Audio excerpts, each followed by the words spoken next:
তুই কোন সাহসে 50,000 টাকা লই আইলি? বাবু ভাই, আমার কাছে আর টাকা নাই। ও লে লে লে লে, টাকা নাই? ভাই আমারে মাফ করে দেন। ও লে লে লে, মাফ কইরা দে না। আজিস নে, এখন এখন বাকি টাকা বাই কর। বাবু ভাই, বর্তমানে আমার আর্থিক অবস্থা খুব খারাপ। 500 মেশিন দেয়া গার্মেন্টস বসাইতাছ, তোমার আর্থিক অবস্থা খারাপ? না ভাই, আসলে গতকাল চিটাগাং পোর্ট থেকে মেশিনগুলো ছাড়াতে অনেক টাকা ট্যাক্স লাগছে।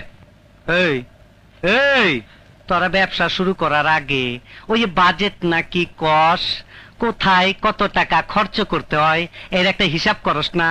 জি করি। বিল্ডিং ভাড়া 30 লাখ, মেশিন 40 লাখ, সরকারি ট্যাক্স 10 লাখ, কাঁচা মাল 10 লাখ, এইরকম একটা হিসাব করস না? জি করি। ওই হিসাবে 1 নাম্বার লেখা উচিত ছিল আমার সদ্যে বড় ভাই, মাননীয় বাবু ভাই, 1 লক্ষ টাকা। তারপরে ব্যবসা শুরু করার আগে প্রথমে বিসমিল্লাহ কইরা 1 লক্ষ টাকা বাবু ভাইয়ের হাতে দিয়া পায়ে হাত দিয়ে সালাম কইরা দোয়া নিয়া তারপরে ব্যবসা শুরু করা উচিত ছিল।